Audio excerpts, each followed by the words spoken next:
ओम शांति। आज मीठे बाबा के 16 तारीख के महावाक्य हैं। आज बाबा बोले, मीठे बच्चे, तुम अभी 21 जन्मों के लिए विश्व के मालिक बनते हो। अभी तुम्हारे पर बृहस्पति की अविनाशी दशा है। बाबा बोल रहे, बच्चे अभी किसकी दशा है आपके ऊपर? बृहस्पति की। और आज है भी कौन सा दिन? बृहस्पतिवार, सदगुरुवार। तो बाबा ने कहा, मेरी दशा तुम्हारे ऊपर है, तुम निश्चिंत रहो। ठीक है। तो प्रश्न है, सच्चे सेवाधारी बच्चों की बुद्धि में कौन सी बात सदैव याद रहती है? तो आंसर है, धन दिए धन न खुटे। वह सदैव दान करते ही रहते हैं। उनकी बुद्धि में रहता है कि हम अपना ही कल्याण करते हैं। ठीक है। बाबा क्या कह रहे हैं? उनकी बुद्धि में क्या रहता है? मतलब जो भी बाबा के घर में सेवा करते हैं, बाप भी साक्षी होकर देखते हैं कि कौन कौन अपनी जीवन उच्च बनाते हैं और कौन पास होंगे। ज्ञान में मैनर्स बहुत अच्छी चाहिए। कभी छोटी छोटी बातों में फंक नहीं होना चाहिए। मतलब कभी छोटी छोटी बातों में क्या नहीं होना है? नाराज नहीं होना है। बाबा ने हम बच्चों को शिक्षा दी है कि तुम देवता बनने वाली आत्मा हो, तो इन छोटी छोटी बातों में तुम इस तरह से नाराज नहीं हो सकते। तो गीत है, तुम ही हो माता पिता तुम ही हो। ओम शांति। बाबा गुड मॉर्निंग कर रहे हैं। गुड मॉर्निंग बच्चों को। गुड मॉर्निंग बाबा बोलो। आज है गुरुवार। स्पेशल बाबा ने आज गुड मॉर्निंग की है।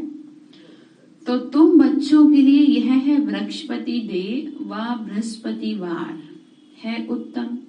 सप्ताह में सबसे उत्तम दिन यह है।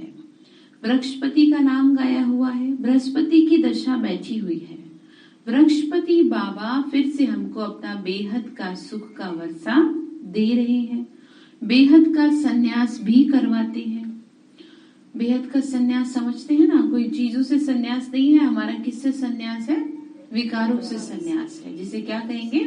बेहद का सन्यास। क्योंकि विकारों में सब कुछ आ जाता है, तो हमने इसीलिए सबसे सन्यास कर लिया। हम दुनिया वाले सन्यासी नहीं हैं। हम वो सन्यासी हैं कि जो दुनिया में रहकर भी क्या है?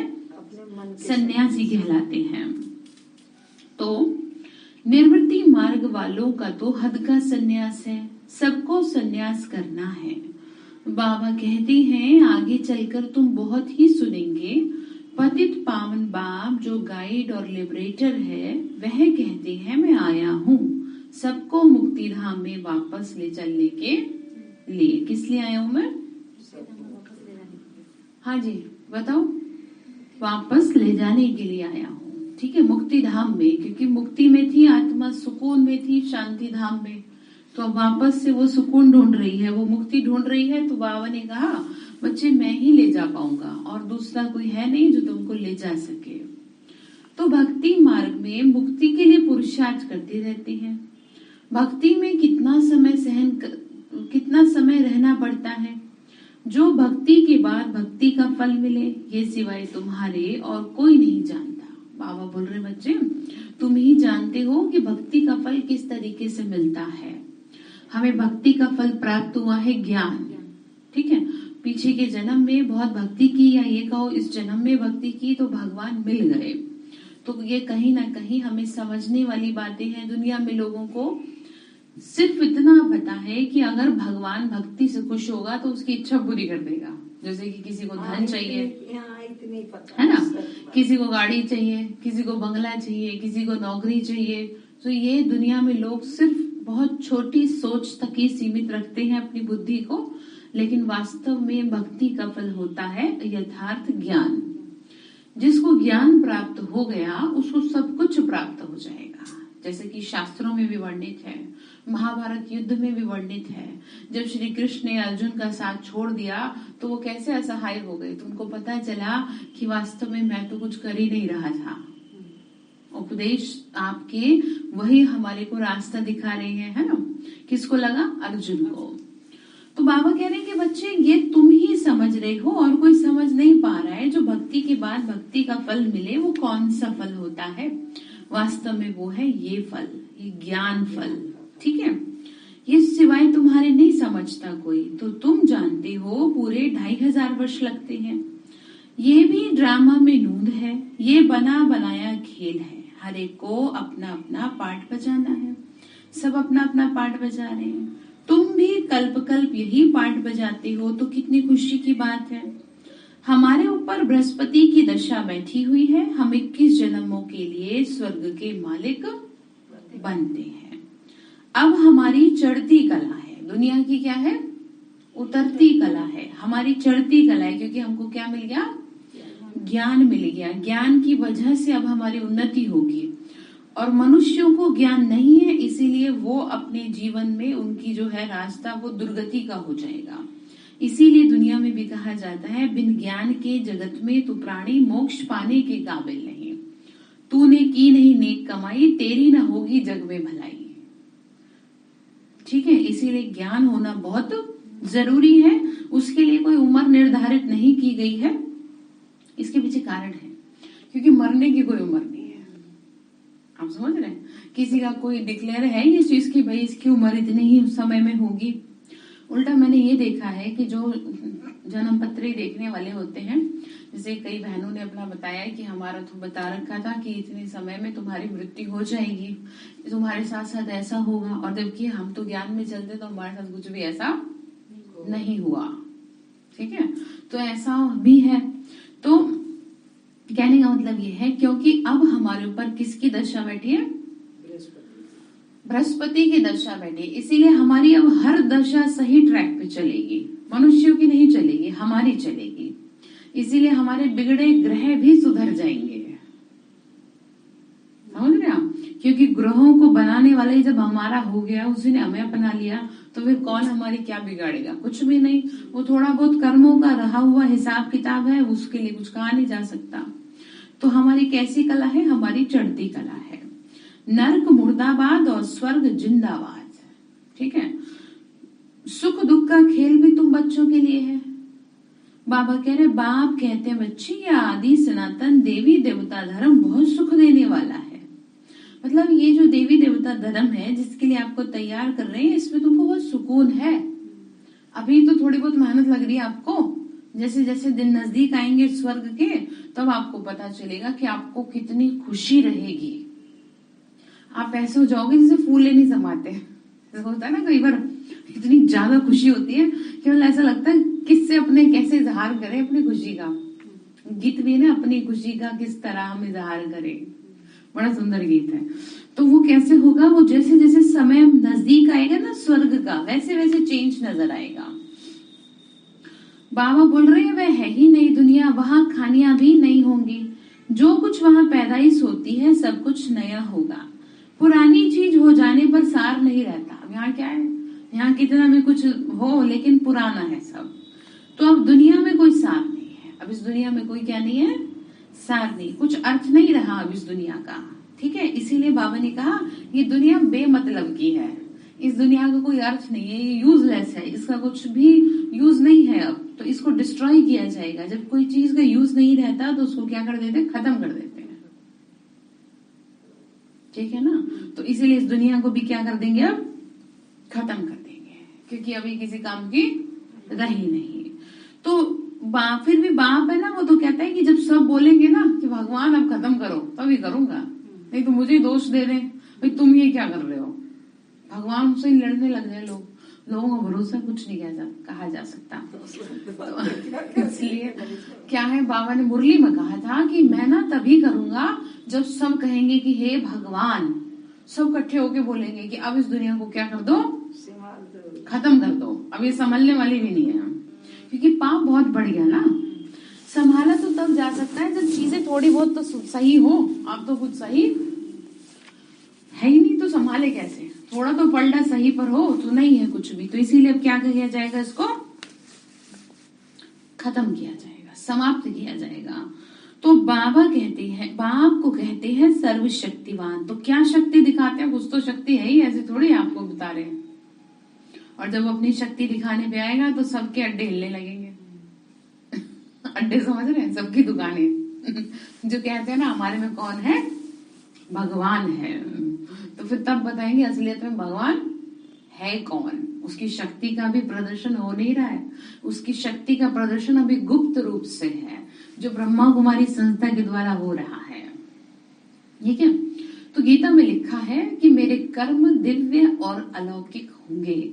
मेरे कर्म ऐसे होंगे कि जो इन आंखों से कोई देख नहीं पाएगा। अच्छा, देख भी लेगा ना तो समझ नहीं पाएगा, उसके अंदर जाएंगे ही नहीं ये चीज। तो अब यही तो बात हो रही है कि उसकी जो शक्ति है उसका प्रदर्शन तो हो रहा है, लेकिन उसका प्रदर्शन गुप्त रूप से है। लेकिन जब पब्लिकली होगा तो देख नहीं पाएंगे, सहन नहीं कर पाएंगे। तो बाबा ने कहा कुछ तो शक्ति दिखाते ही है ना, तो वह तुम बच्चे ही जानते हो। पतित पावन सदगति दाता लिबरेटर बाप आकर तुमको इतनी शक्ति देते हैं। अनेक धर्मों का विनाश कराए, एक धर्म एक राज्य की स्थापना करना, क्या ये शक्ति का काम नहीं है? बताओ, इतना आसान नहीं है। ये उच्च कार्य तुम बच्चों द्वारा करवाते, फिर कहते अकेले नहीं करता, मुझे तुम्हारा क्या लेना पड़ेगा? साथ लेना पड़ेगा। मैं अकेले नहीं कर सकता। देखो, है तो वो सर्वशक्तिवान, लेकिन बच्चों की इज्जत रखता है, उनका सम्मान रखता है कि तुम्हारे साथ ही हूं मैं, तुम मेरे और मैं तुम्हारा, तो हम दोनों मिलकर के इस कलयुगी पर्वत को उठा देंगे। इसीलिए तो दिखाया है कि वो उंगली दिखाई है, तो कोर्स में दिखाते ना कि एक एक उंगली से लगाई सबने, तो क्या उठ गया? पर्वत उठ गया। तो यहाँ पर भी क्या करनी है? अपना सहयोग देना है। ठीक है, अपनी उंगली का सहयोग अर्थात अपने जीवन का सहयोग देना है, अपने साफ सुथरे जीवन का सहयोग देना है। अपने आप से तो फ्री करो भगवान को, कम से कम वो कुछ लोगों से तो फ्री रहे। ठीक है कि भाई ठीक है, अब आप पे काम ना करना पड़े उसे। तो होता है ना भाई, घर में क्या है भाई, एक बच्चा ऐसा है जो अपना काम अपने आप कर लेता है, तो उस पर दिमाग लगाने की क्या नहीं होती, जरूरत नहीं होती। तो आप में से कोई तो ऐसा बन जाओगे जो भगवान को आप पे अपनी एनर्जी ना लगानी पड़े कि चलो ठीक है ये खुद को अपने आप संभाल लेंगे। तो थोड़ा तो फ्री करें बाबा को, तो तुमको कितनी शक्ति मिलेगी जो तुम्हारे सब पाप कट जाएंगे और तुम पुण्य आत्मा बन जाएंगे। जितनी जो मेहनत करेगा उतना वो उच्च पद पाएगा, फिर भी स्वर्ग के लायक तो बन ही जाएंगे। पहले न्यू वर्ल्ड थी, अब है ओल्ड वर्ल्ड, पुरानी दुनिया हो गई है। तो ये भी समझते नहीं है, बिल्कुल ब्लाइंड फेथ है, मतलब अंधविश्वासी ऐसे है। तुम बच्चे जानते हो पहले हम बुद्धिहीन थे, गाया भी जाता ना, अंधे की औलाद अंधे। महाभारत युद्ध का कारण यही तो बुद्धिहीन ही तो है, तभी तो उसमें चालीसा में गाते ना, बुद्धिहीन तनु जान के सुमिरो पवन कुमार। तो बुद्धि मांगते हैं, और वैसे किसी को कह दो तुम्हारे बुद्धि नहीं है तो कितना बुरा लगेगा। और देवी देवताओं के आगे कहते हैं बल बुद्धि विद्या देव मऊ हरो कलेश विकार। विकार कौन से? 5 विकारों को हरो और मुझे अच्छी बुद्धि दो। और जब अब भगवान अच्छी बुद्धि देने आया है तो बुद्धि ले नहीं देंगे, नहीं हम ऐसी सही है। तो क्या कहेंगे फिर? अंधे की औलाद अंधे। भगवान कह रहे बच्चे बताओ मैं तुम्हें कितना कह रहा हूँ, तुम समझ नहीं पा रहे हो, रोना पड़ जाएगा, इसीलिए तुम मेरी बात क्या करो, समझ लो, इग्नोर ना मारो मुझे। भगवान को इग्नोर मत मारो, अब तक तो तुमने जो किया सो किया। ठीक है, अब ना करें कुछ भी ऐसा। तो सब भगवान को ढूंढते ही रहते हैं, ठोकरे खाते रहते हैं, मिलता तो कुछ भी नहीं। कहाँ जाते हैं? कहीं भी जरा सा कोई देवी देवता को पूछता दिख गया तो लाइन लग जाएगी वहां पे। कहीं किसी जानवर को किसी ने पूछते देख लिया तो वहां लाइन लग जाएगी। इतनी अंधश्रद्धा है कि जानवरों को भी पूछते हैं। इसीलिए भगवान से दूर हैं, इसीलिए उनके जीवन में सुख शांति नहीं है, क्योंकि जो वास्तविकता है उससे वो बिल्कुल भी क्या नहीं हो पा रहे, मतलब उसको स्वीकार नहीं पा रहे हैं। इसको ऐसे समझिए जैसे कि आपके घर में कुछ लोगों से ऐसे रिश्ते नाते हैं कि जो सिर्फ आपको कष्ट देने के लिए आए हैं, और आप इस बात को स्वीकार नहीं पा रहे, समझ नहीं पा रहे। हाँ, अब तो आपके लिए फायदा है, आप इसे जितनी जल्दी स्वीकार लें उतना फायदा है, और जितना आप इसमें टाइम लेंगे स्वीकारने में उतना आपको कष्ट होगा। क्योंकि ये 101% श्योरिटी है कि वो लोग आए ही इसीलिए हैं, ये कड़वा सत्य है। तो आप इस बात को स्वीकार लें। तो लोग स्वीकार नहीं पा रहे हैं कि वो अंधश्रद्धा में बैठे हैं, उनको लगता नहीं हम जो कर रहे हैं सो सही कर रहे हैं, हम जिसको भी पूज रहे हैं सही पूज रहे हैं। नहीं स्वीकार पा रहे हैं कि गलत ट्रैक पे चल रहे हैं, और यही कारण है कि जीवन में कुछ प्राप्त नहीं हो पा रहा है, तो ठोकरे खा रहे हैं। बाबा बोल रहे हैं मेहनत तो बहुत करते हैं, कई लोग बहुत पूजा पाठी हैं, बहुत कुछ करते हैं, कोई तो बेचारे प्राण भी त्याग देते हैं भगवान के लिए। क्या करते हैं? प्राण भी त्याग देते हैं कि भाई आप क्या करो, दर्शन दो, नहीं तो हम अपनी बलि चढ़ा देंगे आपके ऊपर। जैसे कई देवी पे बलि चढ़ाते हैं, कई किसी पे बलि चढ़ाने की सोचते हैं। तो क्यों? देवताओं को राजी करने के लिए बलि भी चढ़ाते हैं, उनको फिर महाप्रसाद समझते हैं। जैसे कि वहां पर देखो कालिका जी के मंदिर में है, भैरव के मंदिर में कैसी कैसी चीजों का प्रसाद वो करते हैं। तो थोड़ा सोचने की बात है, कितना खराब है, इससे ज्यादा बुरा और क्या होगा। तो बिल्कुल बुद्धि क्या हो गई? भ्रष्ट। बिल्कुल ही, मतलब 1% भी बुद्धि सही नहीं है कि जो थोड़ा तो कॉमन सेंस लगा ले कि भगवान देवता, चलो भगवान को छोड़ दो, देवताओं को आप ऐसी चीजें खिला रहे। वेस्ट बंगाल में भी चढ़ाते हैं अभी। तो इसको क्या कहेंगे? भ्रष्ट बुद्धि। तभी तो आना पड़ा भगवान को। इसीलिए कहा जब धर्म भ्रष्ट हो जाता है, जब कर्म भ्रष्ट हो जाता है, तभी आता हूँ। कितना साफ सुथरा दिख रहा है कि धर्म को भ्रष्ट कर रहे हैं। खूब दिख रही है, हर इंसान जानता है ना? ऐसी बात। तो बुद्धि खराब, ये है बुद्धि। कहते हैं ना, बुद्धि खराब होने में देर नहीं लगती। तो ऐसे मनुष्यों की, जिस किसी की सही भी हो उसकी भी खराब कर देंगे 2-4 मिलके। कहेंगे यार अच्छा तुम ये नहीं करते, तुम पे तो पाप चढ़ जाएगा, तुम्हें तो श्राप मिल जाएगा। मतलब कुछ भी समझ में नहीं आती है बातें। तो बाबा क्या कह रहे हैं, उनको फिर महाप्रसाद समझते हैं। अब गौ हत्या के लिए अनाउंस करते हैं, समझते हैं गौ माता है, दूध देती है, ऐसे तो बकरियां भी दूध देती है, उनकी रक्षा क्यों नहीं करते? तो कहते हैं कृष्ण का गौ के साथ प्यार था। अब ऐसी बात नहीं है। बाप समझाते हैं, तुम तो सतयुग के प्रिंस प्रिंसेस थे, फिर 84 जन्म लेकर आए, तुम क्या बने हो? तमो प्रधान बने हो। अब फिर से क्या बनना है तुमको? सतो प्रधान। तभी तो बनेंगे प्रिंस प्रिंसेस। तो बाबा कह रहे बच्चे अब फिर से पुरुषार्थ करो। ये है ही डबल ताजधारी प्रिंस प्रिंसेस बनने की पाठशाला। ये कौन सी पाठशाला है? प्रिंस प्रिंसेस बनने की पाठशाला। रियलाइज हो रहा है, देवी देवता बनने वाली आत्मा हो। बाबा ने कहा देखो सारे देवी ड्रेस में बैठे हैं, ऐसे देखा करो ना, तभी तो होगा, नहीं कैसे होगा बताओ। तो भल गीता पाठशालाएं तो बहुत है, परंतु वहां यह नहीं सुनाते कि तुम स्वर्ग के प्रिंस प्रिंसेस कृष्ण जैसे बनोगे। ऐसे कोई गीता पाठी बताते हैं क्या? यहाँ तो बाप बताते हैं ये इम्तिहान है। किस चीज का इम्तिहान है आपका? हाँ जी बताओ। विकारों का और मनुष्य से देवता हाँ बनने का वेरी गुड, बहुत अच्छा। मनुष्य से देवता बनने का इम्तिहान है ये, कि आप क्या हो? देवता बनने वाली आत्मा हो, और आपके अंदर जो बैठे हैं विकार, वो क्या कर रहे हैं? आपको तंग कर रहे हैं। सारे दिन में तंग नहीं करेंगे, उसी समय करेंगे जिस समय आप बाबा की याद में बैठेंगे। तो अभी तो अनगिनत बाबा ने कहा, उसमें भी नंबर, उनमें भी बहुत नंबर हैं प्रिंस प्रिंसेस बनने के भी। 16,108 की माला गाई जाती है, सिर्फ 108 थोड़ी होंगे, अभी तो अनगिनत मनुष्य हैं, वो कम तो होने ही है। तुम कोई कोई बातें अखबार में डाल सकते हो। ये जो गौ हत्या के लिए भूख हड़ताल आदि कर रहे हैं ना, ये कल पहले भी किया था, नथिंग न्यू। मतलब किसी भी बात के लिए आप क्या ना हो, आश्चर्यचकित ना हो। इस समय परमात्मा को पुकारते हैं, हमको पावन दुनिया में ले चलो। अब कैसे ले चले? कैसे ले चले? आपको जैसा भेजा था वैसे तो ले पावन बना के नहीं। देखो बात क्या है कि आपको साफ सुथरा भेजा था, आपको साफ सुथरा ही लेना पड़ेगा। तो परंतु वे दैवी गुण अभी आए नहीं है। दैवी गुणों की धारणा बहुत ही कम है। क्या कह रहे हैं? देवी गुणों की धारणा बहुत कम है। ज्ञान तो बहुतों को अच्छा भी लगता है, समझते हैं बीके पवित्र रहते हैं, सादगी में रहते हैं, जेवर आदि नहीं पहनते, परंतु चलन भी अच्छी चाहिए। अब इसका मतलब ये नहीं कि सादे हैं तो चलन सही ना हो। तो इसलिए बाबा बहुत बहुत ध्यान दिलवाते हैं इन चीजों पे। इसीलिए आप लोगों पे इतना काम किया जाता है कि आपके ऊपर अब बीके का टैग लगा हुआ है, ओम शांति का टैग लगा हुआ है, तो फट से लोग क्या कर लेंगे? आपको ऑब्जर्व कर लेंगे, कहेंगे अच्छा। तो इसीलिए जो रेस्पॉन्सिबल टीचर बहन है वो आपकी क्या लेती है? सारी डिटेल लेती है कि भाई आप ठीक चल रहे या नहीं चल रहे। क्योंकि अगर आपका कोई भी एक्टिविटी ऐसी देखेंगे बाहर वाले, तो फट से किसका नाम खराब करेंगे? भगवान का नाम खराब करेंगे। तो भगवान किसको कहेगा? टीचर को कहेगा कि तुमने इनको क्यों नहीं सिखाया।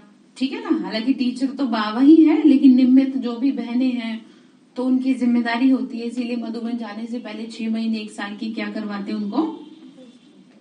तपस्या करवाते हैं। तो क्या कहा कि चलन भी अच्छी चाहिए। जो घर में भी रहते हैं, ऐसा नहीं जो सेंटर पे रहते हैं, यहाँ बात सबकी है, जो घर में भी रहते हैं उनकी भी चलन अच्छी होनी चाहिए। ठीक है। आप परिवार में रहते हैं, गृहस्थ में रहते हैं, आपका भी फर्ज बनता है कि आप अपने आप पे पूरा पूरा ध्यान दें। वह कब पति को व माँ बाप को नहीं कह सकते कि हमको अच्छे जेवर अच्छे कपड़े लेकर दो, नहीं, क्योंकि तुम जानती हो अभी हम वनवा में बैठे, मतलब जो समर्पित हैं उनको इन चीजों से क्या मतलब, उनकी तो बुद्धि नहीं है इन चीजों में। तो भावनी का वनवा में बैठे, वनवा समझते हैं क्या होता है वनवा? हाँ जी, जैसे शादी से हाँ जी, भाभी यहाँ पर ये कहना चाह रहे हैं कि शादी से पहले जब लड़की को मतलब ये किया जाता ना कि तुम्हें सजना नहीं, हाँ वो तो ठीक है, लेकिन बात यही है कि मतलब वैराग्य ही होना चाहिए आपको। आप भले ही गृहस्थ में है, भले आपको पहनने भी पड़ रहे हैं जेवर आदि, लेकिन आपकी बुद्धि क्या ना हो उसमें फंसी ना रहे। आप चीजों को यूज भी करें, लेकिन ऐसे करें कि जैसे यूज कर ही नहीं रहे। ये पुराना शरीर, ये पुराना वस्त्र छोड़ हम विष्णुपुरी में जा रहे हैं। शिव बाबा हमारा पतियों का पति, गुरुओं का गुरु है, तभी तो सब उनको याद करते हैं कि हे पतित पावन आओ और आके हमको पावन बनाओ। सिख लोग भी कहते हैं अकाल मूर्त सत श्री अकाल। आत्मा को कभी काल नहीं खा सकता, शरीर तो विनाश हो जाता है, आत्मा तो विनाश होती नहीं। तो सतगुरु अकाल मूर्त को याद करते हैं कि आकर क्या करो, हमको सदगति दो, अकाल घर में ले चलो, अर्थात जो हमें क्या ना हो, कभी अकाले मृत्यु काल ना खा सके। तो काल खाने का भी मैंने आपको कारण बता दिया है। अकाले मृत्यु का कारण है पाप कर्म। ऐसे ही किसी की मृत्यु नहीं हो जाती अचानक एक्सीडेंट, कितना कितना कुछ लोगों के साथ बुरा हो जाता है। तो उसके पीछे ये है कि कोई ना कोई जन्म का आपका क्या आ गया सामने, पाप कर्म आ गया है। जो अच्छे भले घर से निकले थे, सब कुछ अच्छा था, लेकिन रास्ते में जरा सा कुछ ऐसा हुआ कि जो आपका ऐसा हो गया। इसीलिए क्या करना चाहिए, घर से निकलने से पहले बाबा को साथ में लेके चलना चाहिए। काम धंधों पे भी उसको साथ रखना चाहिए कि हो सकता है पता नहीं क्या होने वाला है, तो कम से कम इतना बुरा हाल तो नहीं होगा हमारा। बाबा हमारे साथ समझ रहे, इतना बुरा हाल नहीं होगा कि जैसे हो जाता है लोगों का। फिर लोग कह देते हैं कि वैसे तो ये ज्ञान में चलते हैं, वैसे देखो इनकी कितनी दुर्गति हो गई। पट से आपको क्या है ना।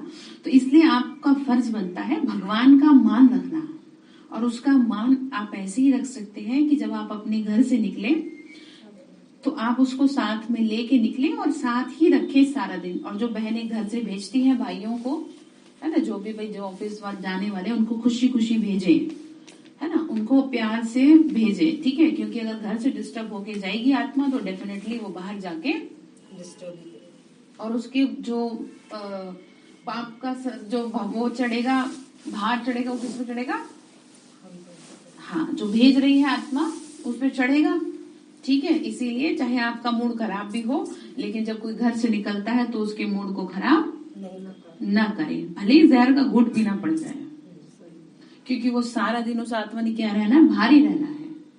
तो इस बात का आपको क्या करना है, ध्यान रखना है। तो बाबा को साथ रखेंगे तो इतनी दुर्गति नहीं होने देगा वो, इस बात की गारंटी तो मैं आपसे लेती हूँ कि ना मरे में और ना जिंदे में ऐसा हाल हो जाता है लोगों का। तो ध्यान भी नहीं जी सकते फिर। तो बाबा ने कहा शरीर तो विनाश हो जाता है, आत्मा तो विनाश होती नहीं। तो उस सतगुरु अकाल मूर्त को याद करते हैं कि आके सब हमको सदगति दो, अकाल घर में ले चलो जहां से हम आए हैं। तो तुम बच्चों को ये समझाना है कि सतगुरु अकाल मूर्त कौन है, एक शिव बाबा ही है, और वो हमको अपने साथ अब ले जाएंगे। तैयार है चलने के लिए? बुद्धि को समर्पित करें, जो जो दिमाग में चीजें है ना उसको आप समर्पित कर दें। मतलब आप ऐसे समर्पित कर दें कि अगर अभी आत्मा ने शरीर छोड़ दिया तो फिर आत्मा शरीर छोड़ने के बाद परेशान ना हो कि मेरे बच्चों का क्या होगा। और अगर ऐसा है ना तो फिर आप बच्चों का भी नुकसान करेंगे और अपना भी। तो इसीलिए अभी से समर्पित बुद्धि अपना ले तो फायदा है। मृत्यु होना एक अलग बात है, लेकिन अकाले मृत्यु होना वो बुरी बात है। अचानक जैसे बैठे बैठे हो गई, अचानक जैसे अटैक पड़ गया, उसमें तो कोई कष्ट नहीं हुआ। आप समझ रहे हैं? शरीर के किसी भी अंग को कोई भयंकर कष्ट होना, जिसे हम अपनी लैंग्वेज में ग्रीवियस हर्ट कहते हैं। मतलब इतना ज्यादा कि वो फिर बिल्कुल ही बेकार हो गया, शरीर से जिंदा है लेकिन वो शरीर से बेकार हो गया। ऐसा पाप कर्म आपका सामने ना आ जाए, बाबा का शुक्रिया करो। ठीक है, ऐसा पाप कर्म सामने ना आ जाए, इस बात पे क्या करना है, ध्यान देना है। तो फिर तुम अपने को, बाबा ने कहा, फिर तुम अपने को गुरु कैसे कहलाते हो? जैसे लोग कहते हैं ना कि भाई गुरु, तो वास्तव में गुरु तो कौन है? एक शिव बाबा ही है। तो बेहद का बाप बेहद का वर्षा देते हैं, लौकिक टीचर भी पढ़ाई का वर्षा देते हैं। अब बाबा आके कहते हैं मामेकम याद करो तो विक्रम विनाशो, सिर पर पापों का बोझा बहुत है। बाप को याद करने से बुद्धि कैसी बनेगी? गोल्डन बनेगी। अभी तो सबकी बुद्धि कैसी बन गई है? कैसी बन गई है बताओ? छीछी बन गई है, आयरन एज हो गई है। तो मूर्ति के आगे जाकर कहते हैं हम छीछी हैं, आप वाह वाह हो, मतलब हम विकारी हैं, हम पतित हैं, हम बुद्धिहीन हैं। अभी आपको पता है ना 40 का वो श्लोक, बुद्धिहीन तनु जान के, तो मतलब समझ रहे हैं, बुद्धिहीन हैं हम, लेकिन एक्सेप्ट वैसे नहीं कर पा रहे ना, पब्लिकली नहीं कर पा रहे, भगवान के सामने तो कह रहे हैं। तभी तो क्या कर रहे हैं, बल बुद्धि की मांग कर रहे हैं। अब वो बल बुद्धि कैसे मिलेगी? वो बल बुद्धि मिलेगी पवित्रता से। बुद्धि मिलती ही है शुद्धता से। जिसकी बुद्धि में अशुद्धि है उसको अच्छी बुद्धि प्राप्त नहीं हो पाएगी, उसकी बुद्धि नष्ट हो जाएगी धीरे धीरे। जो जितना इम्प्योर है उसकी बुद्धि उतनी ही ज्यादा खराब है, अस्वच्छ है। और अस्वच्छ बुद्धि में ज्ञान नहीं बैठ सकता, पढ़ाई भी नहीं बैठ सकती, ज्ञान तो छोड़ो। इसीलिए बच्चों को क्या कहते हैं कि भाई आपको क्या करना है, पढ़ना है तो आप पहले ही पढ़ लो, क्योंकि उसके बाद आपकी बुद्धि क्या हो जाएगी, नष्ट हो जाएगी। ठीक है, तो भगवान का शुक्रिया करें कि उसने हमको संभाल रखा है, कि जो आफ्टर मैरिज भी ज्ञान में चल रही हैं, बुद्धि को स्वच्छ बना रही हैं।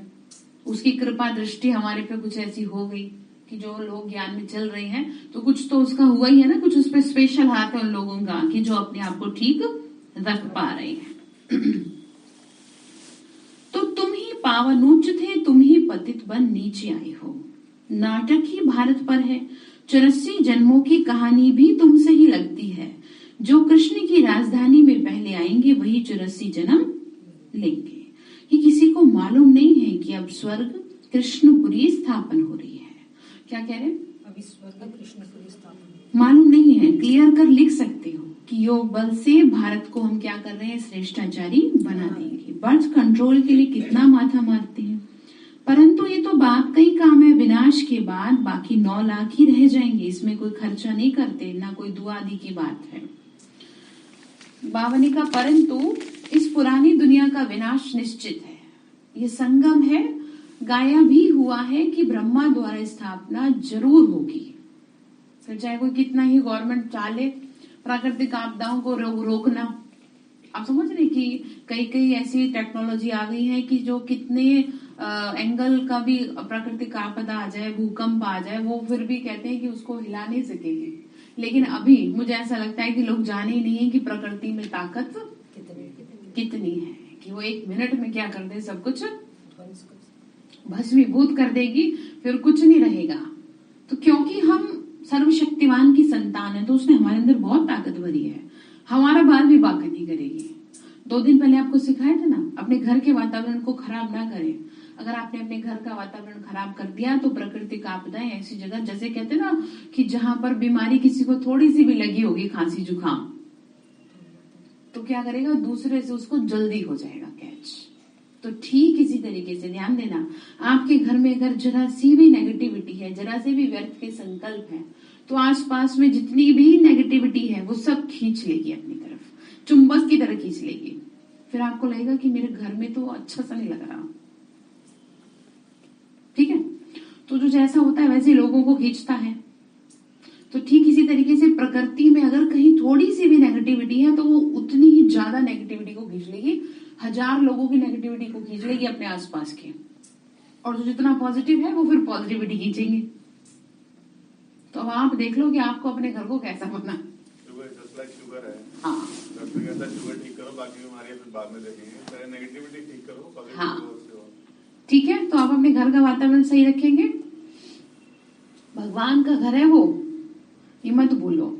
तो बाबा वो कह रहे बच्चे, तो बाप समझाते हैं स्थापना तो होनी है, चाहे को कुछ भी करे। ब्रह्मा तो बिल्कुल साधारण है, सबसे बड़ा तो ब्रह्मा ही हो सकता है। बात तो बिल्कुल सिंपल है, परंतु कितना समझाना पड़ता है। भगवान आती है पतित शरीर और पतित दुनिया में। पावन शरीर तो यहाँ किसी का हो न सके। सीढ़ी के चित्र में भी दिखाया है कि कांटों के जंगल में खड़े हैं। ये पतित दुनिया है ना, तो भगवान आते ही हैं पतित साधारण तन में, फिर उनका नाम रखा है ब्रह्मा। तो ये सब बातें आपको बुद्धि में रखनी है। फालतू की बातों से अच्छा है कि ज्ञान की बातें रखें। वो ज्यादा बढ़िया नहीं भी रहती ना आपकी बुद्धि में बातें, तो आप एक काम कर सकते हैं, मुरली की ऐसी कॉपी अपने पास निकालें और बार बार पढ़ें उसे। इससे कम से कम एक फायदा तो आपका हो जाएगा कि आपके घर का वातावरण खराब नहीं होगा फालतू में सोच सोच के। अगर आप अपने ऊपर कंट्रोल नहीं कर पा रहे, होता है ना कि मेरे से कंट्रोल नहीं हो रहा अपने दिमाग पे। हर किसी के दिमाग की एक ऐसी स्टेज आती है जब ज्यादा थिंकिंग हो जाती है, ओवर थिंकिंग, कि भाई बहुत नेगेटिव आ रहा है, मैं क्या करूं। तो आप मुरली उठा लें और मुरली को सीधा सीधा सीधा सीधा पड़ जाए, चाहे ऊपर ऊपर से पड़ी जा रही है, लेकिन पड़ जाए। 2-3 बार में आप ये पाएंगे कि आपका दिमाग शांत हो गया, और वो परमानेंट शांत हो जाएगा। फिर परमानेंट मतलब ये नहीं है कि आप थोड़ी बहुत देर के लिए शांत हो गए। फिर आप जिस बात के लिए परेशान थे, मुरली से आपको उस बात का आंसर मिल जाएगा और फिर आपका दिमाग शांत हो जाएगा। इसीलिए ये तरीका आप अपना लें। जब आपकी बुद्धि बहुत भटके, परेशान करे, तो तुरंत फटाफट से मुरली को उठा लें। फोन में मुरली उठाना और इस तरह से मुरली पढ़ने में बहुत फर्क है। फोन के वाइब्रेशंस अलग करते हैं।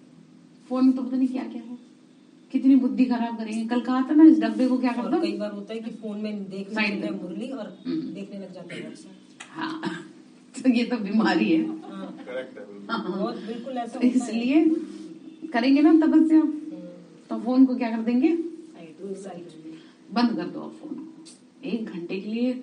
आदत डालो कि मैं सारे दिन में 1 घंटे क्या करूंगी, फोन को। कोशिश तो करो, और ऐसा होता है कोशिश करेंगे तो होगा। व्हाट्सएप का देखते, अरे ये क्या हुआ, मैं तो मुरली पढ़ने के लिए बैठी थी। तो करेंगे, कोशिश तो हो जाएगा। तो बाबा ने कहा ये पतित दुनिया है, भगवान आती है तभी तो साधारण तन लेना पड़ता है। तो फिर बाबा ने कहा कि सीढ़ी का चित्र समझाने वालों की बुद्धि बड़ी अच्छी चाहिए, परंतु जिनका यहाँ आने का पार्ट ही नहीं है, वो फालतू प्रश्न करेंगे। 84 का चक्र भी गाया हुआ है। जैसे फालतू के लोग कई प्रश्न करते हैं, कई आए थे ऐसे लोग कि जो आके सिर्फ इन्होंने कोर्स तो करा नहीं, सिर्फ ये पूछा कि आप सब यही रहते हो, कितने महीने रहती हैं, कौन कौन रहता है, क्या चलता है यहाँ।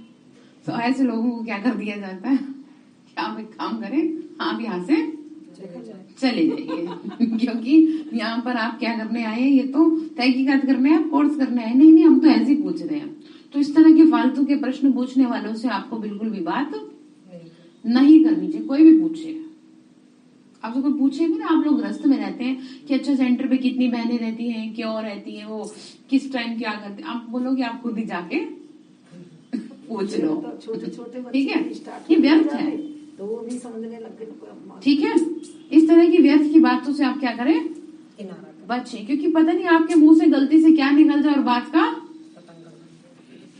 क्या से क्या टॉपिक बन जाए। तो इसीलिए कुल मिला के बात यह है कि आप फालतू की बातों से क्या रहे, दूर रहे। आपको किससे मतलब होना चाहिए, बस ज्ञान और योग से। कोई आपसे नया भी पूछता है कि भाई किस समय क्लास कर सकते हैं क्या, तो कुछ नहीं करना, आपको सिर्फ हमारा फोन नंबर दे देना है। अब कितना आपको सहूलियत दे रहे हैं सेवा की भी, कि आपको खुद दिमाग मारने की जरूरत ही नहीं। आप क्या करो, हमारा नंबर दे दो, बोलो सेंटर पे आप क्या कर लो, बात कर लो। क्योंकि आप ना अभी उगते हुए पौधे हैं। वैसे जो पुराने हो गए उनको तो नहीं मैं कह सकती, तो जो नए हैं तो वो तो थोड़ा सा धीरे धीरे उगते उगते, फिर नहीं तो क्या हो जाएंगे, मुरझा जाएंगे। तो आप अपनी संभाल कर सकते हैं खुद। हाँ जी, करते हैं अपनी संभाल, वेरी गुड, समझदार है। हम तो पुराने हो गए हैं, है ना, अपनी संभाल करनी है। क्योंकि बुद्धि ना फट से क्या ले लेगी, गलत चीज को, आपकी गलती नहीं है ये बुद्धि ले लेगी, कैच कर लेती है नेगेटिव। सवाल भी नहीं करता है कोई, जहाँ भी सर्कल में बैठते हैं, ऑफिस में, सोशल में, अगर आपका आचरण और सब सही है ना, तो फिर आपको कोई चीज नहीं आएगा। ये तो बात सही है। हाँ, ये भी सही है। उसमें मालूम है कि हम बोलेंगे वे ऑफ टॉकिंग और बॉडी लैंग्वेज से पता चल जाता है कि इससे किस तरह के सवाल किए जाएं। आपकी प्रेजेंस में वो हाँ। बोलेंगे भी नहीं ऐसा। लेकिन कई लोग थोड़े मूढ़मती होते हैं जो क्या है फालतू की बातें कर ही लेते हैं, तो आपको अपना बचाव करना है। कुल मिला के बात ये, देखो आपको समझाऊं तो सही ना, नहीं समझाऊं समझाना पड़ेगा कि कहाँ क्या गड़बड़ कर देते हो। तो फालतू के प्रश्न करें, आपको नहीं करनी बातें। 84 का चक्र भी गाया हुआ है, सो भी अब तो सब तो ले नहीं सकते। जो पूज्य है वही पुजारी बनते हैं। ज्ञान तो बिल्कुल सहज है, सिर्फ बाबा को याद करो और विक्रम विनाश करो तो तुम देवी देवता बन जाएंगे। बस कुल मिला के बात इतनी सी है, ठीक है। देखो आप अपने घर के झमेलों से छूट करके तो यहाँ बैठे हो, कितनी आपके साथ बातें हैं, थोड़े ध्यान देना इन बातों पे। और यहाँ पर आकर भी अगर आपकी वही बातें एज इट इज रहे तो फिर यहाँ आने का, मुरली सुनने का फायदा क्या, योग में बैठने का फायदा क्या, कुछ फायदा नहीं। तो इससे अच्छा तो बाबा ने कहा ऐसे करो ही मत। तो ब्राह्मणों को फिर ब्राह्मण ही फिर देवता बनेंगे। विराट रूप का चित्र, गोला, सीढ़ी, त्रिमूर्ति, ये चित्र आपस में कनेक्शन रखते हैं।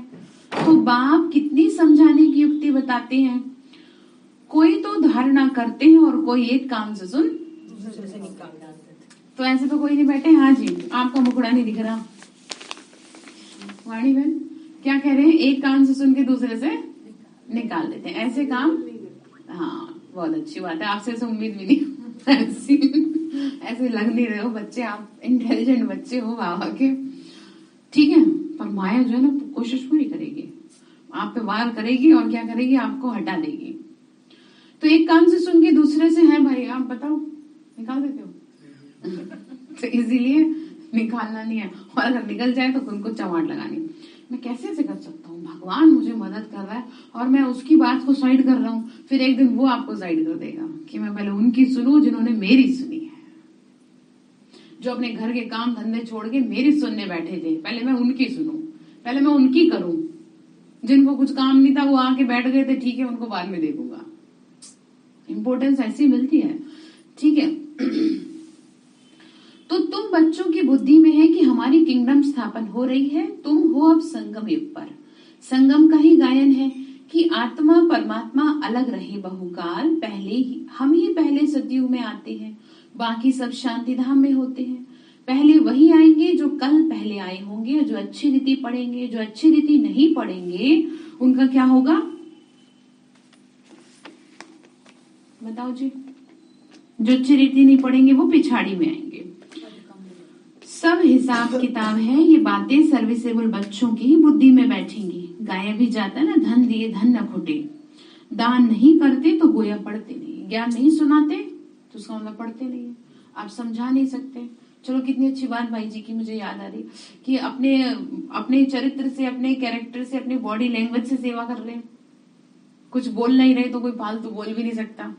ये भी तो कुछ ना कुछ आपके अंदर गुण ही है ना, नहीं तो लोग फालतू में बहसबाजी बहुत करते हैं। ज्ञान नहीं सुनना होगा उन्हें, लेकिन फ्री में क्या करेंगे, बहसबाजी करेंगे। तो ये भी बहुत अच्छी बात है कि आप कैसे भी सेवा करें, अपने कर्मों से ज्ञान दें, अपने कैरेक्टर से ज्ञान दें, अपने मुख से ज्ञान दें, कैसे भी दें, चाहे ऑनलाइन ज्ञान दें, चाहे स्टेटस से भी ज्ञान दें। कोई कैसे दे रहा है, कोई कैसे दे रहा है, देखो सब अपना अपना कर रहे हैं, जिससे जैसा हो रहा है कि किसी की कोई बात किसी ने अच्छी पढ़ ली तो उसको थोड़ा सुकून मिल गया। अच्छा ऐसा होता है ना। तो क्या कहा, तो दान करना है, ठीक है, ज्ञान दान करेंगे। बाप देखते हैं कौन भारत के रूहानी सेवाधारी है, जैसे कि वो अपना ही कल्याण करते हैं। आप किसका कल्याण कर रहे हैं, बाप पढ़ाई भी पढ़ाते हैं, साक्षी होकर देखते भी हैं। अब नहीं तो परेशान ना हो जाए जैसे आप परेशान हो जाते अपने बच्चों से, कितनी पालना कर रहे हो और फिर भी अगर उनका परिणाम अच्छा नहीं निकलेगा तो आप क्या हो जाओगे, उनकी एक्टिविटी को देख के परेशान हो जाओगे। तो बाबा ने कहा मैं नहीं होता, मैं क्या हो जाता हूँ, साक्षी। तो आपको आज से बाबा से सीख लेना है, क्या साक्षी, ठीक है, साक्षी रहते हैं। हाँ जी बताओ, साक्षी रहते हैं, आप हो साक्षी? साक्षी तो नहीं दिखाई दे रहे साक्षी होना है, ठीक है। साक्षी होके देखो सब अपना अपना क्या कर रहे हैं, खेल खेल रहे हैं। तो ध्यान रखो। तो कौन कौन अपना उच्च जीवन बनाते हैं, फिर कौन पास होंगे। तुम देखते हो कि सबसे उच्च सर्विसेबल कौन है। प्रदर्शनी में उन बच्चों को बुलाते हैं, कोई तो ऐसे ही चले आते हैं, जाकर देखे, अनुभव करें। ये ज्ञान के मैनर्स बड़े अच्छे चाहिए। फंक भी नहीं होना चाहिए। एक छुई मुई की बूटी होती है ना, हाथ लगाने से मुरझा जाती है, तो ऐसे ना हो आप कि जरा से कुछ बात हो गई और आप क्या हो गए, कहोगे तो किसी से नहीं, लेकिन अंदर ही अंदर क्या हो जाओगे, मुरझा जाओगे। तो मुरझाते तो नहीं हो? हाँ जी, कोई है ऐसा मुरझाने वाला? मुरझाते तो सभी हैं, पर रिमाइंडर देना होता है अपने आप को कि चेक कर। वो तो आपने कर लिया, तो लोग मुरझाना ऐसे नहीं कहेंगे। यहाँ मुरझाना वो है कि जो बहुत समय तक क्या ना अपने आप को ठीक ही ना कर पाए। वो करेक्ट करना है। देखो बातें तो सबके साथ है, और सबके साथ ऐसी ऐसी भयंकर बातें अगर एक एक की जीवन कहानी सुनने बैठे तो वो कोई कम नहीं है किसी फिल्म से। लेकिन अगर फिल्म बनाई जाए तो सबकी बहुत इंटरेस्टिंग फिल्म बनेगी। लेकिन एक तो ये है कि चलो बात आई, आपने खत्म कर दिया, सोचा कि ठीक है मुझे नहीं सोचना इस बारे। एक ये है कि आपको 1 घंटा हो गया, आप तो ऐसे मुरझाए बैठे हो जैसे कि फूल मुरझा जाता है, तो उस पे आपको काम करना है। ऐसा तो नहीं कि मेरा सारा दिन मूड खराब है, उसी मूड खराब में मैं भोजन बना रही हूँ और बर्तन ही पटक रही हूँ। कई लोग तो मुझे खुद ही बता देगी, मैं तो गुस्से में क्या कर देती हूँ, बर्तन पटकती हूँ, बच्चों पे गुस्सा निकलता है। तो मैंने कहा ये तो बहुत बुरा आपका स्वभाव हो गया। तो इसके लिए आप काम करें, तो ऐसे ना करें। भगवान पे ध्यान, भगवान कह रहा है तो थोड़ा तो ध्यान दे। आपको गुस्सा आ रहा है, मत बनाओ खाना, बाहर से मंगा लो, कम से कम बर्तन तो ना पटको। सही बात, बर्तन अंदर तो मत छोड़ो। कितना आप जहर भर रहे खाने में, चलो बाहर जाओ खाने। ऐसे तो बिल्कुल नहीं बनाना चाहिए। 1-2 घंटे खुद को रिलैक्स कर लो, साफ मना कर दो कि आज मैं क्या नहीं करूंगी, खाना नहीं बनाऊंगी। लेकिन क्रोध की अग्नि मत जलाओ। नहीं तो उस क्रोध की अग्नि में जो भोजन पकेगा ना, वो फिर क्या करेगा, है सबको, और ऐसा जलाएगा फिर उसके लिए आपको कहीं बुझाने को मिलेगा नहीं कुछ। ठीक है, तो छुई हुई नहीं बनना है, बहुत अच्छे मैनर्स धारण करने हैं। हाथ लगाने से जैसे मुरझा जाते हैं, हाथ लगाना समझ रहे ना, कोई बात आ जाए तो कितनी बाबा ने कहा, और बाबा ने कहा कितनी वंडरफुल बूटी बाबा देते हैं। दूसरी है संजीवनी बूटी, जो पहाड़ों पर होती है। वास्तव में बाबा तो संजीवनी बूटी देते हैं, मन मना भव। बाकी शास्त्रों में देखो क्या क्या लिखते हैं। तो तुम माया पर विजय पाते हो, तुम हो इनकॉग्निटो वॉरियर्स। बड़ी से बड़ी हिंसा है काम कटारी चलाना। दूसरा नंबर है क्रोध करना, कड़वा बोलना, ये भी हिंसा है। बच्चों को तो सदैव खुशी का पारा चढ़ा रहना चाहिए। जो बच्चे सर्विस में तत्पर हैं, उनमें भी माताओं का नाम आगे है। तुम हो शिव शक्ति सेना। कौन हो? शिव शक्ति सेना। गवर्नर ने भी कहा कि माताएं जो कार्य कर रही हैं बहुत अच्छा कर रही हैं, परंतु यहाँ तो दोनों के लिए ज्ञान है। ऐसे नहीं कि माताएं, भाइयों का भी पूरा सहयोग है ना। भाइयों के सहयोग के बिना भी कोई काम ना हो, उनका भी पूरा महत्व है। समझ, जैसे हर घर में एक ना एक भाई जरूर है, और हर सेंटर पे एक ना एक भाई को बाबा क्या कर देते हैं फिक्स कर देते हैं कि यहाँ के लिए क्या है, शिव शक्ति है तो पांडव भी चाहिए, क्योंकि शक्ति भी अकेली कुछ नहीं कर सकती और पांडव भी शक्ति के बिना कुछ नहीं। तो सबके सहयोग से सेवा होती है। जैसे घर में होता है भाई, एक तो चाहिए ना, कोई तो जेंट्स चाहिए घर में, तो बाबा के घर में भी कोई ना कोई पांडव तो होता ही है। बाबा अपने आप कर देता है, सेवा करवानी है ना जिसका जीवन सुंदर बनाना, उसको कर देता है कि भाई ये जो है मेरे काम की आत्मा है, इसे मैं अपनी तरफ कर लूं। इससे वाले की माया करे अपनी तरफ मैं क्या कर लूं, अपना बना लूं। क्योंकि माया भी इंतजार में बैठी है, ताक में बैठी है कि ये जो है ना बड़े अच्छे दिखते हैं, इनको मैं ले लूं। तो बाबा कहते हैं ये मेरे हैं। तो ठीक है, तो सभी का अपना महत्व है। ऐसा नहीं है कि भाइयों का नहीं है, भाइयों का भी पूरा महत्व है। तो यह थोड़ी, बाबा ने कहा हाँ माताओं की मेजोरिटी है। यह थोड़ी कि प्रजापिता ब्रह्मा सिर्फ कुमारियां ही हुई, कुमार भी तो है ना। जब ज्ञान दोनों ले तो प्रवृत्ति ठीक चले। ठीक है ना। तो वो बहुत सौभाग्यशाली आत्माएं हैं कि जो दोनों पहिए चलते हैं।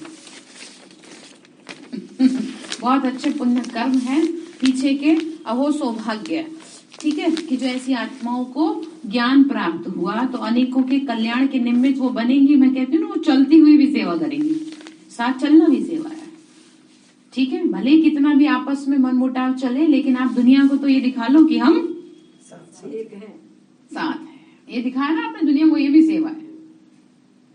क्योंकि क्योंकि लोगों को ये लगता है ना कि यहाँ पे तो क्या समझ रहे ना, भाई बहन बना देते हैं, हस्बैंड वाइफ को अलग कर देते हैं। तो अगर आप ये दिखाते हैं नहीं हम साथ चल रहे हैं, तो ये भी क्या हो गई, सेवा हो गई कि नहीं ऐसा नहीं है, आप गलत सोच रहे हैं। तो आप लोग बहुत अच्छी सेवा कर सकते हैं कि जो चलते हैं, जो जोड़ा चल रहा है लक्ष्मी नारायण, तो लक्ष्मी नारायण है हमारे भी बाबा घर में नहीं। तो बाबा ने क्या कहा, प्रवृत्ति ठीक चले, जिससे घर में बच्ची होती है तो समझते हैं लक्ष्मी आई, यहाँ बच्ची नहीं होती तो समझते ये घर निभागा है। देखो लक्ष्मी की पूजा होती है। स्त्री को घर का क्या माना जाता है, श्रृंगार माना जाता है। लक्ष्मी है तो उनके साथ नारायण भी होगा। क्या कहा, लक्ष्मी है तो नारायण, तो लक्ष्मी नारायण है नहीं।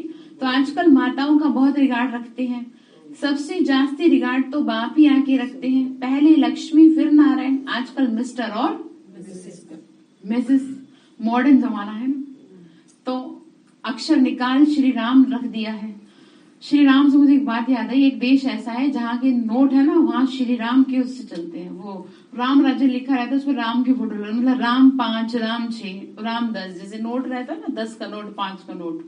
तो वहां पे एक पता नहीं कौन सा देश है, वहां पर ये राम उस पर लिखा रहता है राम राज्य। सोचो कि कितना, हाँ वो नाम कल तक याद था, हम भूल गए। तो वो राम राज्य वाली बात याद आ गई। तो बाबा ने कहा राम राज्य आना है, तो अभी तो मॉडर्न है ना, तो इसीलिए ऐसे सब करते हैं मिस्टर एंड मिसेस, लेकिन वास्तव में क्या है, श्री।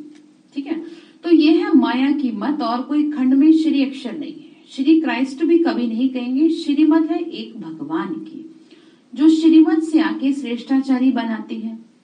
तुम बच्चों को बहुत मेहनत करनी चाहिए, परंतु देह अभिमान में आके अपना पद भ्रष्ट आप अपना मूड खराब कर लेते हैं। करते तो नहीं हो, वेरी गुड। क्योंकि ध्यान रखना है, आप वो आईना हो जिसमें हर कोई आपको देखेगा, अपने आप को देखेगा। ठीक है, आप वो आईना हो, हर कोई देखेगा कि आपके जैसा बनना है। तो इस समय सब देह अभिमानी है, और कोई पाठशाला ऐसी हो नहीं सकती कि जहां आत्माओं को बैठ पढ़ाते हैं परमात्मा। अपने को आत्मा समझ बाप को याद करो, कोई को भी ड्रामा में ऐसा पार्ट नहीं है, आत्मा में ही सारा पार्ट है। सीढ़ी का चित्र तो क्लियर कर देता है, ये तुम बच्चे जानते हो ना कि कैसे 84 जन्म है। बाकी के लिए ऐसे ही समझना कि पिछाड़ी में आने वाले हैं, बाकी की आत्माएं क्या है, ठीक है। तो अब तुम बच्चों को बहुत समझदार बनना है, अच्छी रीति पढ़ना है। जो अच्छी रीति पढ़ेंगे पढ़ाएंगे वही ऊंच पद पाएंगे। ठीक है, बाप समझानी बहुत अच्छी देते हैं कि देह सहित सबको भूलो, अपने को आत्मा समझो, इस पुरानी दुनिया को भूल जाओ। क्या कहा, क्यों, क्योंकि ये वाला गीत याद कर लो, कल कहा था ना, ये दुनिया मेरे काम की नहीं, ये महफिल अब आपके काम की नहीं। अब आपसे मैच नहीं करेंगे लोग, जैसे आप अपने मैचिंग के, अपने स्टैंडर्ड के हिसाब से लोगों के साथ बैठना पसंद करते हैं ना। एक होता है ना, भाई मुझे अच्छा नहीं लग रहा है इनके साथ बैठना, क्योंकि आपकी मन कह लो, आपके वाइब्रेशन कह लो, आपकी आदतें कह लो, उसके साथ क्या नहीं हो रही, मैच। अब ठीक इसी तरीके से ये दुनिया आपसे मैच नहीं खा रही है। इसीलिए अब आपको ये बार बार रियलाइज करना है कि ये दुनिया अब हमारे काम की नहीं है, हमें तो सिर्फ बाबा के लिए यहाँ पे रुकना है। बाबा हमारे लिए रुका, बाबा के लिए रुके, फटाफट सेवा करें, अपने घर को स्वर्ग बनाएं। सब लोग पहले अपने अपने घर पे काम करो कि मेरे घर में बाबा, जितनी भी आत्माएं जुड़ी है ना, वो सब क्या बन जाए, आपकी बन जाए। संकल्प करें, बने ना बने बाबा जाने, लेकिन आप संकल्प तो कर सकते हैं, उनके लिए अच्छा थॉट तो दे सकते हैं। तो ये क्या कर लिया आपने, सेवा कर लिया। संकल्प से ही सेवा हो जाएगी। बाबा ने नहीं संकल्प से सृष्टि रची, तो आप कैसे नहीं रच सकते। तो फिर क्या कह रहे हैं बाबा कि बस मुझे याद करो, अब तुम्हारे लिए कुछ नहीं है, बाकी सब बच्चे हैं, ऊंचे ते ऊंचा है शिव बाबा, फिर ब्रह्मा विष्णु शंकर और फिर जगदम्बा। भक्ति मार्ग का विस्तार है झाड़ और ज्ञान है बीज। तो हमें क्या मिला है, बीज मिला है। ठीक है, अच्छा। मीठे मीठे सिक्की लदे बच्चों प्रति माता पिता बाप दादा का याद प्यार और गुड मॉर्निंग। रूहानी बाप की रूहानी बच्चों को नमस्ते। हम रूहानी बच्चों की बाप दादा को नमस्ते। नमस्ते बाबा, नमस्ते। शुक्रिया बाबा, शुक्रिया बाबा, शुक्रिया। तो धारणा के लिए मुख्य सार है, इस समय स्वयं को वनभा में समझना है, अच्छे कपड़े अच्छे जेवर पहनने का शौक छोड़ देना है, सादगी में रहते हुए चलन बहुत रॉयल रखनी है। अब इसको उल्टा मत ले लेना कि बिल्कुल ऐसे हो जाओ कि लोग सोचने पे मजबूर हो जाए आपको देख करके, ऐसे नहीं, ठीक है। तो कहा जाता है ना, सिखाया ना आपको, छोटी सी बिंदी और छोटी छोटी चीजें जिसपे कोई, हम अब तो उतना जमाना भी नहीं रहा फैशनेबल, अब तो सादगी अपने आप में है, लेकिन कईयों को ज्ञान का उल्टा नशा चढ़ जाता है, वो सब कुछ क्या कर देते हैं, तो वो क्या हो जाती है, डिससर्विस हो जाती है। बाबा ने किसी मुरली में नहीं कहा कि आप सफेद कपड़े पहनो, किसी मुरली में नहीं कहा कि आप जेवर ना पहनो, लेकिन आपकी बुद्धि फंसे ना, इस वजह से शिक्षा दी जा रही है। सादगी में रहते हुए चलन बहुत रॉयल रखनी है। दूसरी पॉइंट है, छुई मुई कभी नहीं बनना, मुख से कड़वे बोल नहीं बोलने, संजीवनी बूटी से माया पर जीत। ठीक है, कौन सी है संजीवनी बूटी, बस ठीक है। वरदान दिया बाबा ने, साकार बाप समान, अपने हर कर्म को यादगार बनाने वाले आधार मूर्त और उद्धार मूर्त भव। साकार बाप समान, किसके समान, ब्रह्मा बाबा के समान, ठीक है। हर किसी का क्या करेंगे, उद्धार करेंगे, हर कर्म को यादगार बनाएंगे। आपकी एक्टिविटी ऐसी हो, आपके कर्म ऐसे हो जो दूसरे सीखे आपसे, ठीक है। तो जैसे साकार बाप ने हर कर्म यादगार बनाया, ऐसे आप सभी का हर कर्म यादगार तब बनेगा जब स्वयं को आधार मूर्त और उद्धार मूर्त समझ के चलेंगे। जब आपको ये ध्यान रहेगा कि मेरे जैसा कर्म मैं करूंगी, मुझे देख और करेंगे। हो सकता है इसमें थोड़ा टाइम लग जाए, लेकिन ऑब्जर्वेंस लोग पूरा कर रहे हैं, आपको समझ रहे हैं आप। तो ध्यान रखें, तो जो अपने को विश्व परिवर्तन के आधार मूर्त समझते हैं, उनका हर कर्म ऊंचा होता है। वो फालतू बोलते भी नहीं है, वो सोच समझ के बोलेंगे। जो जितना रॉयल होगा, जो जितना वीआईपी होगा, जो जितना काम का बंदा होगा, वो लिमिटेड बात करेगा।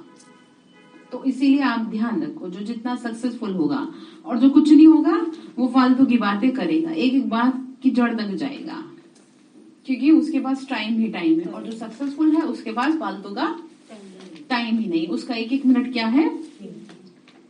इसीलिए आप अब ध्यान रखना अपने भी कि मैं यूजलेस हूँ या मैं क्या हूँ, यूजफुल हूँ, वैल्यूएबल हूँ, ठीक है। तो और वृत्ति दृष्टि में जब सर्व के कल्याण की भावना रहती है, तो हर कर्म श्रेष्ठ हो जाता है। ऐसे श्रेष्ठ कर्म ही फिर यादगार बनते हैं। तो स्लोगन है, सत्यता की शक्ति को धारण करने के लिए सहनशील बनो। क्या कहा, सत्यता की शक्ति को धारण करने के लिए सहनशील बनो, ठीक है। तो आज के लिए आपका होमवर्क ये है कि आपको क्या करना है, हर कर्म बाप समान बनाने की कोशिश तो करो, ठीक है। अच्छा, ओम शांति।